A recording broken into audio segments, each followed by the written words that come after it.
Olá, gente, bom dia! Estamos chegando com o nosso Café com o Pastor. Hoje, mais um momento especial, mais um café que vai ser especial mesmo, tremendo, gente, porque nós vamos falar sobre altares, vamos falar sobre sacrifícios espirituais. A partir de agora, compartilhe, deixe o seu like, curta aí a nossa página e vamos falar sobre altares. Pastor, tudo bem, pastor? Hoje sobre altares e sacrifícios espirituais. Tem mistérios por aí? Oh, bom dia, Manuel. Tem sim, tem muita coisa para Deus nos trazer. Bom dia você que está nos vendo aí pelas redes sociais e nós queremos que nessa manhã você possa ser tocado pelo Espírito Santo de Deus e que sua vida seja um sacrifício vivo. E tudo aquilo que nós vamos aprender hoje sobre os mistérios dos altares possa não apenas revelar no teu coração algo novo, mas ser algo presente a partir de então na sua vida, na sua casa, na sua família. Muito bem. Então, altares, as pessoas elas sempre têm aquela noção de altares, aquele altar, né, pastor? Aquele altar que a gente vê na igreja, você não pode tocar o altar, você não pode fazer, já está ali, está pronto, tá feito. Mas no mundo espiritual tem altares sendo feitos a todo momento, né? Exatamente. Na verdade, o altar, Manuel, ele precisa ser compreendido. Porque muitas vezes nós continuamos fazendo. Estávamos num culto de estudo ontem e eu perguntei qual foi o primeiro altar feito. E aí as pessoas vão indo, vão tentando, porque tem vários relatos bíblicos sobre altar. Mas dificilmente as pessoas lembram que o primeiro altar quem edificou foi o próprio Deus. Ele ensinou o homem a fazer um altar para apresentar sacrifícios agradáveis a ele. Então, talvez você possa olhar isso aí dizer assim, peraí, não entendi, como assim que Deus fez um altar? Então, ele fez um altar e ensinou ali como era no momento em que ele veste o homem no pecado, que ele estava vestido com a folha da figueira, que é aquela vestimenta natural, e o natural não pode cobrir o que é espiritual, Deus então ensina um sacrifício, uma forma de sacrifício, e quando ele faz isso, ele monta um altar, e é tão sério isso que quando a gente vai perceber, lá em Abraão, quando Abraão faz um altar, vem um anjo para colocar o sacrifício e ensinar Abraão a fazer da forma correta. Então, isso está na Bíblia. Sim. E às vezes a gente fica perdidos aí. Então, o altar ele é totalmente espiritual. O altar é uma conexão da terra com o céu. E, infelizmente, nós conhecemos mais altares pagãos hoje em dia, pela cultura religiosa, até mesmo cristã, que acabou vindo, né, e entrando dentro do cristianismo, vamos dizer assim, não todo ele, mas em boa parte. E aí algumas pessoas confundem o altar, aquele que é feito lá na igreja, onde são venerados alguns tipos de ídolos em algumas denominações. Nas denominações, a partir do momento em que Lutero entra e fala a respeito da idolatria e bate muito forte nisso, ensinando que isso não era bíblico, aí a partir de então se cria outro tipo de altar. Então, tu tira um ídolo e coloca outro, né? Porque idolatria não é só o gesso e a pedra e a madeira. Idolatria também é quando o teu coração está querendo colocar alguém que te represente, né, diante disso, sendo que a vida no altar elimina todo o sentido de representação, porque nós temos um sumo sacerdote que, uma vez por todas, já completou tudo aquilo. Mas então você vê, e a gente vê hoje nas igrejas evangélicas também, Manuel, em muitos lugares que as pessoas... Já estive, inclusive, isso e não estou falando mal de ninguém, só estou falando que é uma falta de entendimento. Já estive em lugares que as pessoas disseram assim, você não pode subir aqui no altar, não encosta no altar, não toca no altar. Falando do palco, falando do púlpito, como você é acostumado a chamar, aquele lugar onde o pastor fica, onde o louvor toca.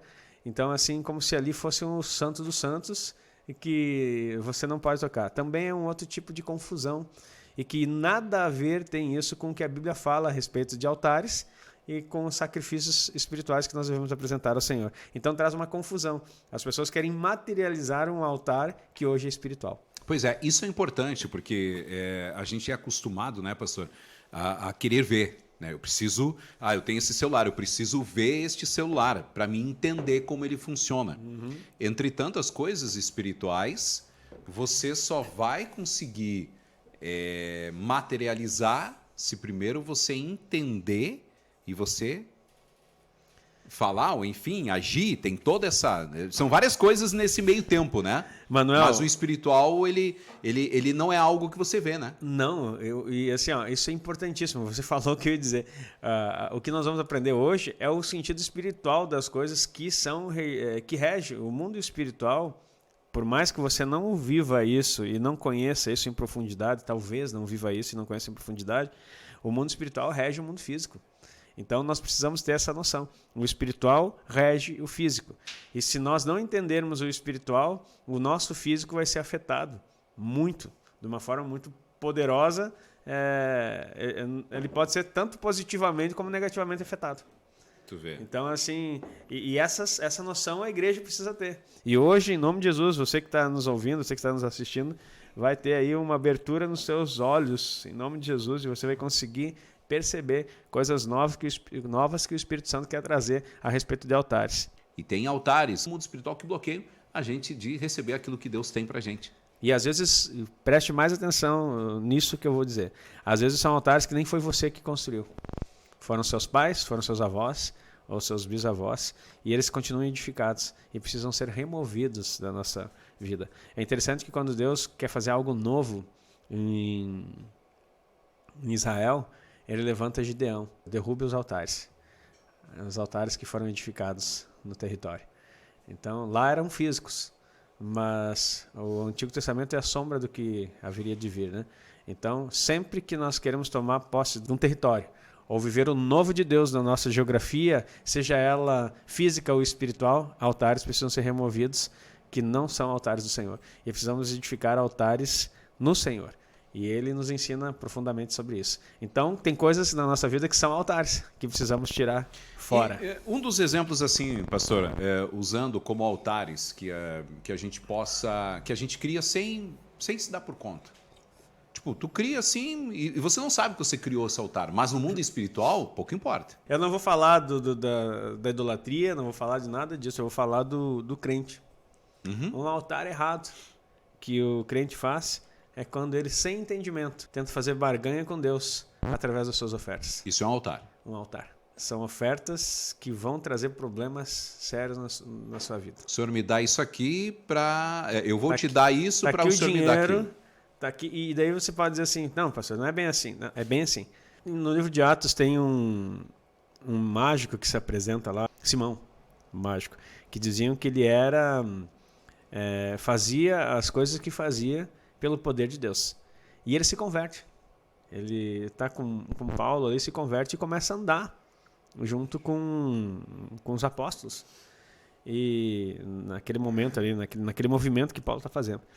E chega um momento que ele vê que quando oravam pelas pessoas e impunham as mãos, eles recebiam o Espírito Santo.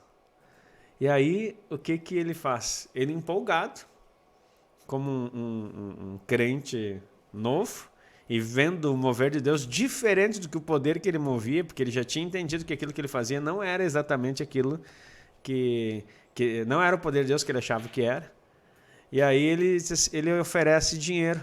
E daí, quando você olha esse oferecer dinheiro, você pode até entender que foi um suborno. Aquela ideia assim de dizer, eu vou pagar para ti, daí tu me coloca isso. Mas não foi isso, porque a oferta expõe teu coração. Olha só. A oferta expõe teu coração. E no momento que ele ofereceu o dinheiro, o coração dele foi exposto. Por que a maioria das pessoas tem problema até hoje com ofertas? Porque elas não compreendem o espiritual. A oferta é altamente espiritual. E aí, quando ele oferece dinheiro, ele constrói ali algo errado. E o apóstolo olha para ele e diz assim, você não tem parte, que o seu dinheiro seja para a sua perdição. Você não tem parte nesse ministério. Então, olha só, nem tudo que nós queremos dar... Porque qual é que é a chave aqui? A chave é quando você se aproxima de alguém, você desfruta da bênção de alguém, seja teu pastor, seja um profeta, seja alguém que serve, aonde você o tempo todo, até mesmo ofertou na vida dele, quer estar junto dele, mas você não queria o que ele tinha na vida dele, que Deus colocou. Você queria o benefício, ou a honra, ou a posição, o status de andar com ele. E tem muitas pessoas que se aproximam, construindo altares, com esse tipo de oferta, onde eles querem simplesmente serem visualizados. Então, e hoje em dia nem se fala, né? Tem muitas pessoas que se achegam a pastores, que são até famosos hoje na internet e não tem nenhum problema. Tem muitos que são meus amigos e são famosos. E eu quero que Deus abençoe e prospere, porque eu conheço o conteúdo que eles carregam, eu honro a unção que eles têm. Entretanto, tem pessoas que não querem a unção, não querem a impartição. Eles querem construir altares, onde aquela pessoa seja um ídolo na tua vida, aquele que faz, só ele tem a razão no que fala. E lembrando que a igreja não é constituída de pessoas ícones. A igreja é um corpo, onde todos juntamente, de forma unida, cooperam com aquele que é o cabeça, do qual vem todas as coisas. Então, há pessoas que querem simplesmente isso aí e não estão interessados em manifestar o reino e o corpo de Cristo. Que os famosos na internet, pastores sérios, que hoje em dia o Senhor os colocou lá para que semeiem uma palavra de vida, cresçam e prosperem cada vez mais. Mas cuidado você, que ao olhar, pensa que o teu dinheiro pode colocar você em alguma posição. Então as ofertas que você leva até mesmo na igreja, se a intenção do teu coração não está correto, pode ser um altar constituído e que vai trazer prejuízo para você. Pastor, sacrifícios espirituais. O que são sacrifícios espirituais? Vamos para a palavra, olha só. Vamos lá. O que diz aqui em 1 Pedro 2, no verso 5, está escrito assim: vós também com pedras vivas, sois edificados como casa espiritual, sacerdócio santo, para oferecer sacrifícios espirituais agradáveis a Deus por Jesus Cristo. Então, nós sabemos que somos pedras vivas nessa construção. Então, de casa espiritual, onde Deus quer habitar. Só que quando você entende esse sentido de pedra viva é aquela pedra que ela não foi trabalhada com a mão humana. E essa pedra era que é construído altares. Esse sentido das pedras vivas, então, Manuel, é que essa mesma pedra ela era usada para construir os altares. E o Senhor está dizendo que nós somos essas pedras vivas que vão edificar a casa dele, e que se somos casa também, nós não somos o altar especificamente, nós somos a casa, a habitação, nós não somos só um lugar de sacrifício, né? Mas dentro dessa casa que nós somos constituídos, há também um altar, porque esse versículo está dizendo que nós somos edificados como pedra viva. Isso nos leva para os altares que eram feitos daquela forma. A pedra lavrada, a pedra trabalhada, ela não podia ser usada no altar, ela tinha que ser pedras vivas, pedras que você encontrava e montava. Então o Senhor está dizendo aqui que nós somos essas, como pedras vivas, sois edificados como casa espiritual, sacerdócio santo, ou seja, o sacerdote ele tem uma função: oferecer sacrifícios. As pessoas dizem assim, não existem mais sacrifícios, Jesus cumpriu todas as coisas. Queridos, se não existisse mais sacrifício, você não ia ser chamado de sacerdote. Então, é a mesma coisa que você dizer assim, não vai haver um reino, não vai haver um reino, o reino de Deus está em nós. Então, também, Apocalipse capítulo 5 tem que ser rasgado fora lá, e aonde ele diz que nós somos constituídos reis, ou reino e sacerdote para Deus. Então, nós temos um reino nesse tempo, o que há de vir, um milenar que vai acontecer, e temos um reino agora que nós devemos organizar, que nós precisamos tomar para o Senhor. E esse reino que nós tomamos para o Senhor hoje em dia não é um lugar onde nós assentamos. Não é um lugar onde nós vamos nos posicionar aqui nessa terra sobre outros homens. Porque nós já estamos assentados, mas nos lugares celestiais. Então o reino é espiritual, o sacerdócio é espiritual. Nós temos que oferecer, sim, sacrifícios agradáveis a Deus. E esses sacrifícios são espirituais. Por isso nós somos sacerdotes, para oferecer sacrifícios, sacerdócio santo, para oferecer sacrifício espiritual agradável a Deus por Jesus Cristo. Vai dormir. É sacrifício espiritual, não é sacrifício humano, né, pastor? Não, é sacrifício espiritual. As pessoas sempre quando pensam, elas pensam que é aquele sacrifício humano, é matar o bicho, sei lá, enfim. Não, isso era sombra do que haveria de vir. O crente tem que aprender a dormir com essa palavra aqui e meditar nisso antes de ficar dizendo que tudo foi consumado em Cristo no sentido sacrificial. Não foi. Aquilo que foi consumado em Cristo era o que eu e você não poderíamos fazer. Agora, está escrito na palavra aqui, você é sacerdote para oferecer sacrifícios espirituais. No espiritual, que é a área que a igreja menos explora. menos se aprofunda, explorar, não sei se é a palavra correta, que menos se envolve e que menos conhece. Então nós precisamos estar firmes nesse sentido e conhecer quais são os sacrifícios e como que nós podemos sacrificar nesse altar. Nós estamos falando de altar. Existe um altar que é edificado com pedras vivas diante do Senhor por Cristo Jesus para oferecermos sacrifícios. Que sacrifícios são esses? A gente ouve muito o esposo dizer para a esposa: não espiritualiza tanto as coisas, você está espiritualizando tudo. Agora tudo é espiritual para ti. Queridos, ao contrário. O que aí é uma coisa que é importante entender, que as pessoas dizem assim, Romanos 12 fala de um sacrifício racional. E daí assim, não espiritual. Queridos, já que eu falei, vamos para o texto. Olha só, o que diz lá Romanos 12, verso 1. Olha que coisa interessante, diz assim, portanto, irmãos, rogo-vos pela misericórdia de Deus, que ofereçam o seu corpo como sacrifício vivo, santo e agradável a Deus, que é o culto racional de vocês. Olha só. Agora, aqui está outra chave, Manuel, nessa manhã. E como você falou, é uma aula aqui nesse momento aqui no café. Porque, olha só, nós somos ensinados a entender isso. Ó.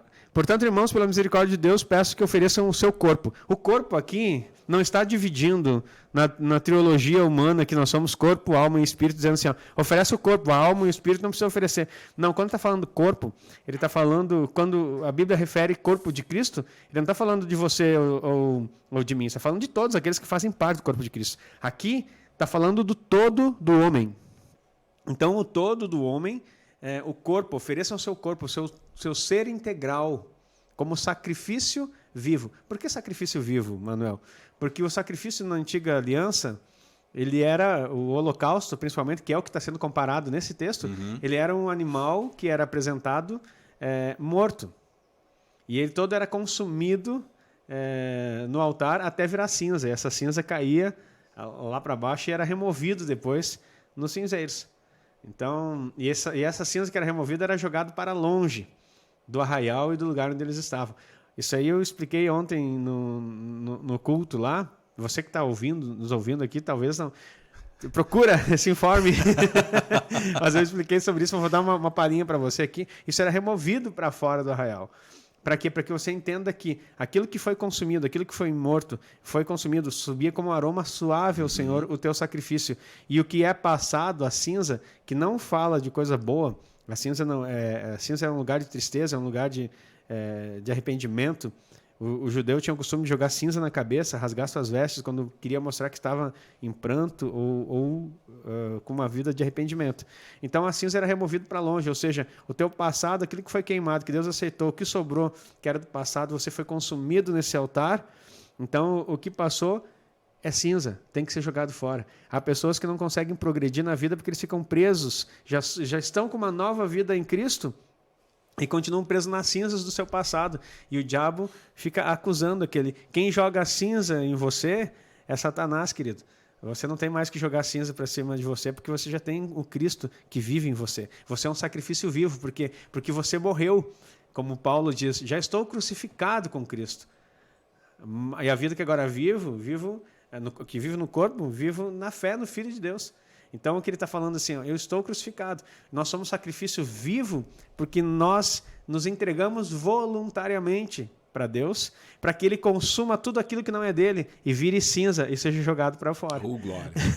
Aí vira tudo, nós continuamos vivos, porque ressuscitamos com Ele. Mas todos os dias nós estamos no altar para ser queimado, para que o fogo de Deus, nesse sentido aqui de purificação com o altar, possa mostrar exatamente como é depurado o ouro, nós possamos assim ser agradáveis a Ele, para que as nossas obras sejam de fato provadas pelo fogo, não apenas no tribunal de Cristo, quando nós estivermos diante dele, olhando o seu olhar que é de fogo, mas que nós possamos todos os dias estar no altar e deixar que Ele nos queime agora, para que tudo que nós fizermos nele não seja apenas... Sabe a diferença do tribunal de Cristo? Que tu vai chegar lá com obras feitas fora dele e eu não sabia que isso queimou.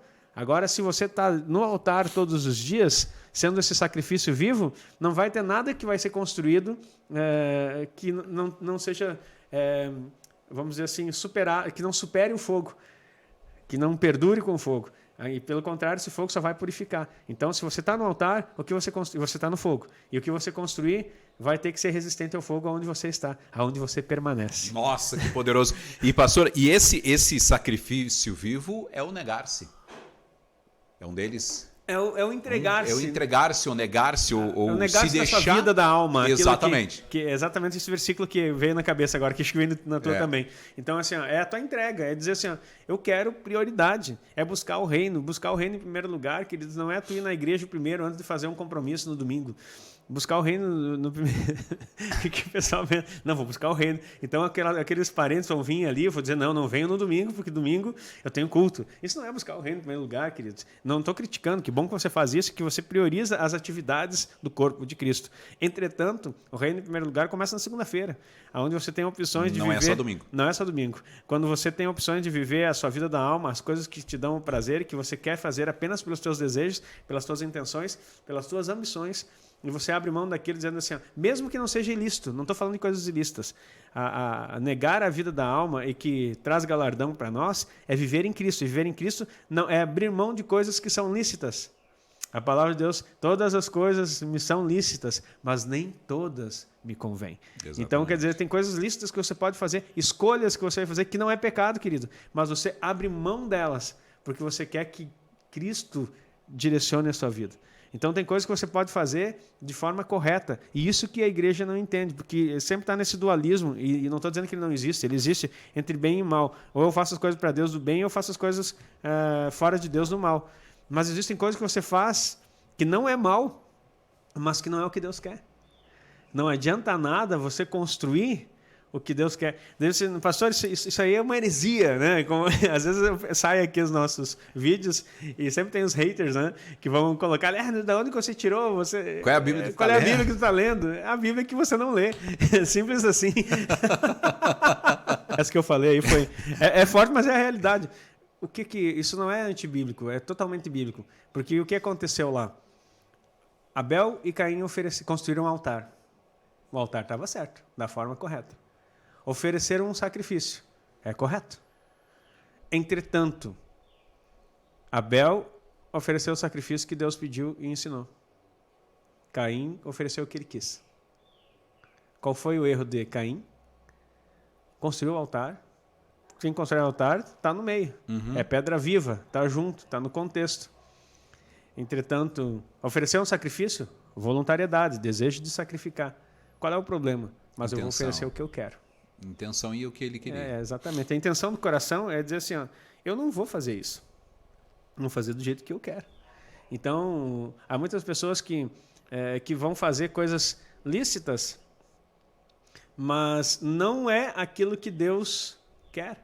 Não estou comparando você com Caim, de forma alguma. Porque depois a Bíblia vai dizer que ele era do maligno. E você não é do maligno. Agora, o que acontece é que, se você tem uma direção de Deus e você sabe o que precisa fazer, a Bíblia diz, aquele que sabe o que deve fazer e não faz, nisso comete pecado. Então, essa é a grande situação. Então, há coisas que nós vamos construir, Manuel, e que não são desagradáveis ao Senhor. A despeito de Caim, né, que ele fez da sua própria vontade. Mas o que eu quero dizer assim, ó, a construção do altar, o sacrifício oferecido, Abel e Caim estavam iguais. Agora, a intenção que você está fazendo é que vai mostrar se você vai construir feno, palha, madeira, ou ouro, prata e pedras preciosas. Então, nós temos que saber a intenção que nós estamos fazendo as coisas. E há coisas que a gente faz que Deus não pediu para fazer. Aí é que tá, né? E aí, se você faz aquilo que Deus não pediu, que compromisso ele tem com você? Nenhum. Deus, mas eu fiz isso aqui para ti. Ele... Tá, e daí? Eu não pedi nada disso. Então, a gente pensa que agradar a Deus, a gente agrada a partir do nosso panorama de perspectiva. Né? Eu vou agradar a Deus do jeito que eu quero. Aí nós estamos nos igualando a Caim. Eu sou filho dele, ele que aceita o que eu estou mostrando. E olha que Caim não ofereceu caco. Né? Ofereceu... Não ofereceu... Desculpa, talvez essa gíria antiga aqui, né? Caquedo, né? Coisa de gaúcho aqui. Ele não ofereceu coisa ruim. Ele não ofereceu a primícia. Ele ofereceu parte, ele usufruiu do seu fruto, do fruto da terra, e ele ofereceu coisas boas.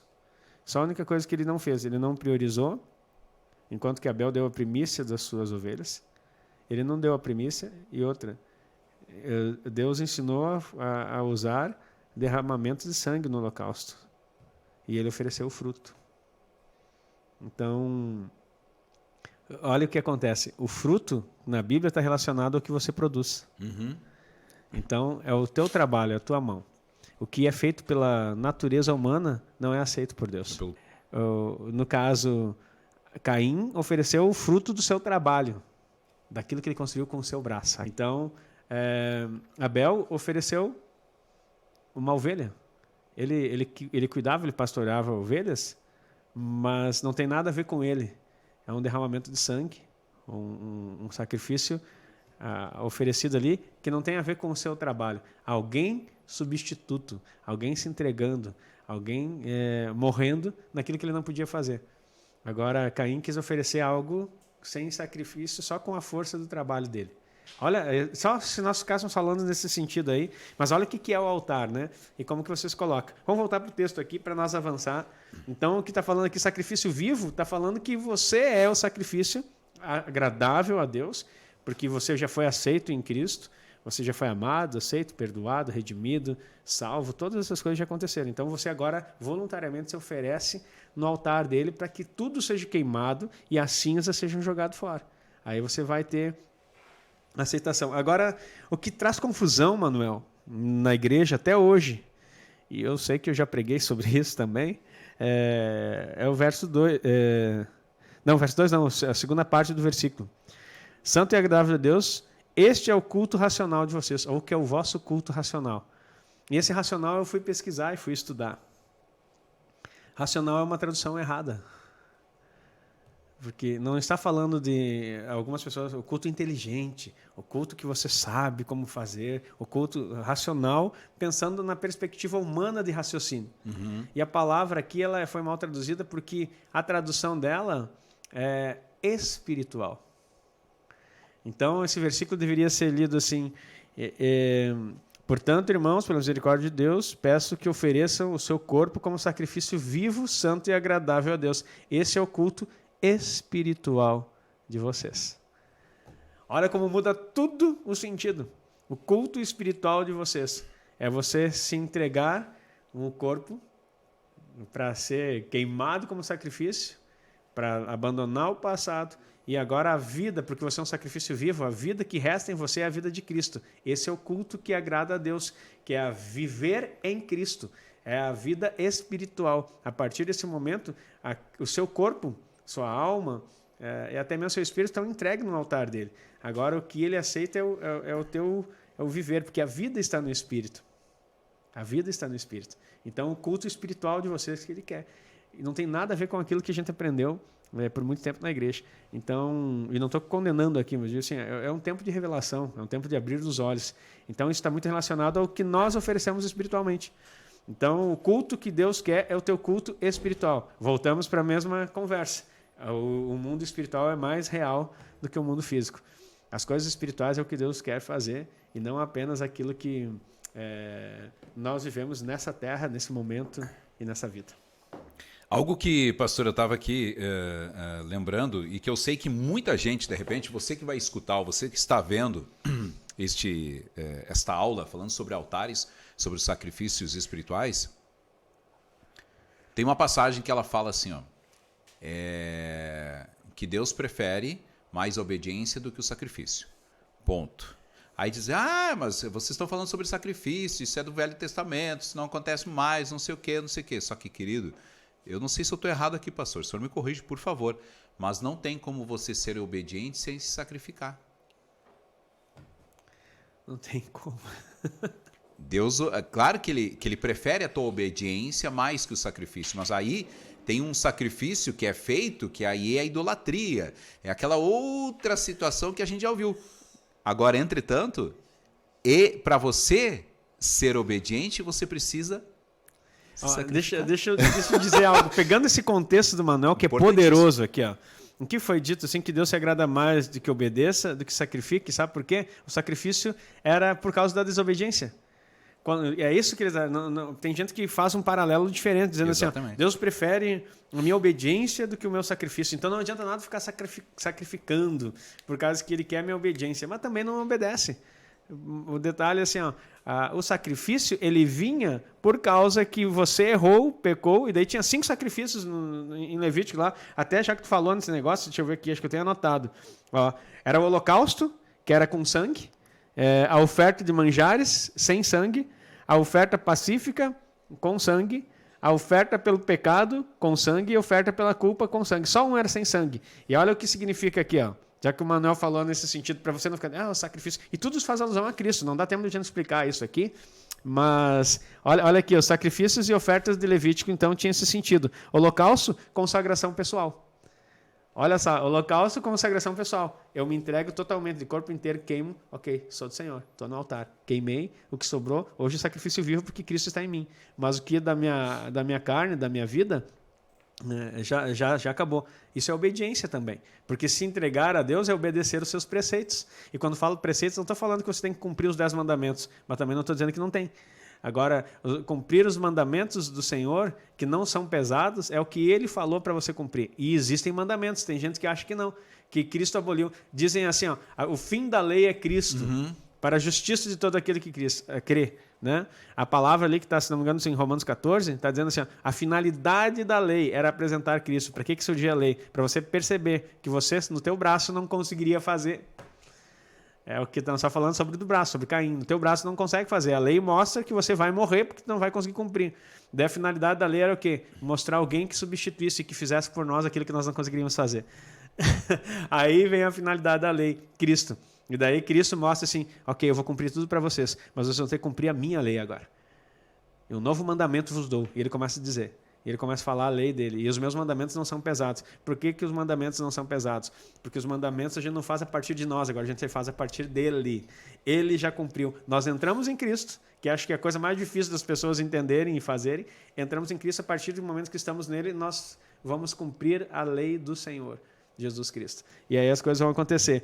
E daí a oferta, então, o holocausto consagração pessoal, manjares era consagração dos bens, olha aí, ó, consagração dos bens, pacífica, comunhão com Deus, de pecado era perdão e de culpa era restituição. Olha o significado das ofertas que tínhamos no Antigo Testamento.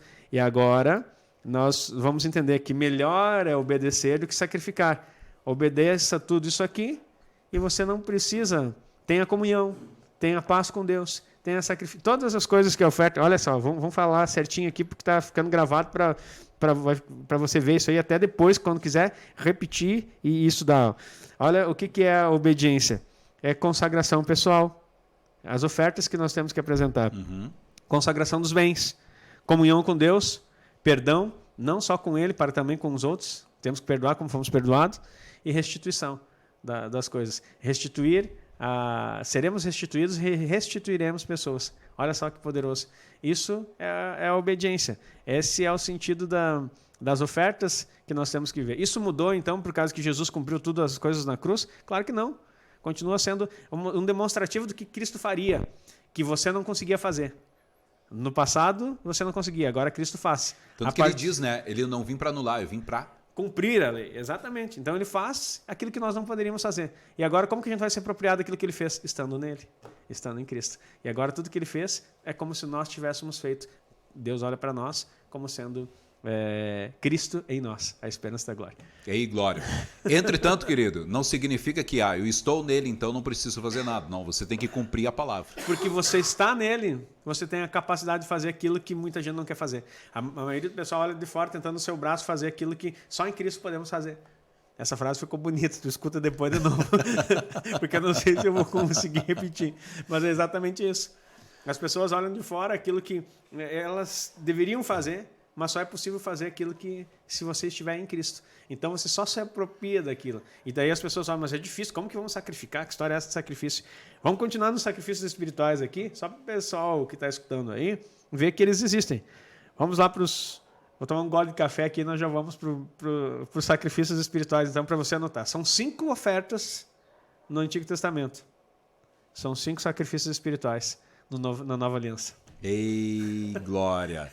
Querido, vai compartilhando aí, aproveita, né, de deixar o seu like também, de curtir a página aqui. É importante que você curta a nossa página e você mande para mais pessoas aí, compartilhe esse estudo, querido. Lembrando que todo estudo que nós estamos fazendo aqui, nós temos a nossa comunidade abundante, tá? A comunidade abundante é uma comunidade onde é destinada para aqueles que estão realmente, né, querem se aperfeiçoar, querem buscar, querem aprofundar, né, mais sobre a Bíblia, sobre a palavra e sobre o que está sendo estudado aqui. E, pastor, a gente sabe que existe, né, digamos assim, o diabo usa, né, outros meios de sacrifícios e sacrifícios que acontecem, né? Por isso que as pessoas elas ficam às vezes pensando, mas esses são sacrifícios que nem é feito em determinadas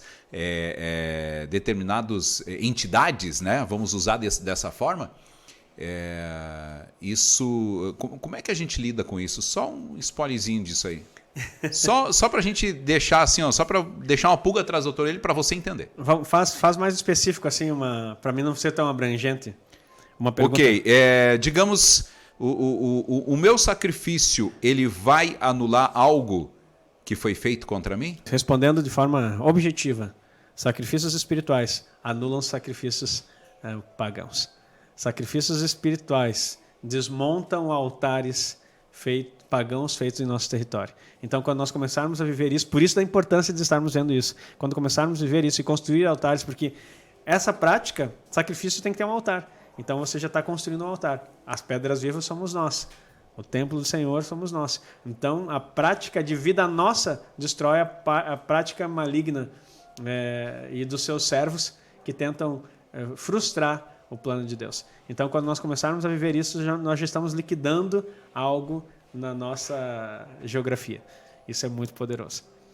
Queridos, entendeu? Em outro momento nós vamos falar mais sobre isso e que é muito gostoso de ouvir isso e aprender, né, pastor? Porque tem muita coisa que a gente, infelizmente, acaba deixando, né, de ganhar, deixando de ter, deixando de fazer para Deus e às vezes até de repente aprofundar e conhecer mais as coisas espirituais, né, de Deus, em função de algumas coisas que foram feitas ou algumas coisas que nos anulam ou não deixam em função, né, de situações aí. Infelizmente nós vivemos uma fé automática, né, automatizada hoje em dia, onde a gente vai lá, cumpre o nosso ritual domingueiro de estar presente num culto.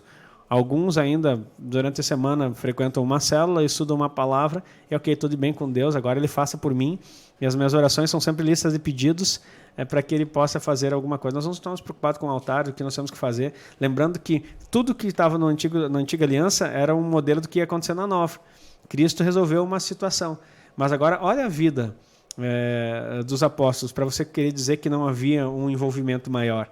E dos apóstolos, tinham os apóstolos, que eram 12, tinham mais do que 12, na verdade, no período depois da ascensão de Jesus, teve mais apóstolos além dos 12, inclusive Paulo não era um dos 12, mas aí tinha os apóstolos, tinha os diáconos, tinha os discípulos, que eram 70, eu lembro que Jesus tinha 70 discípulos, mais os 12, então o que aconteceu?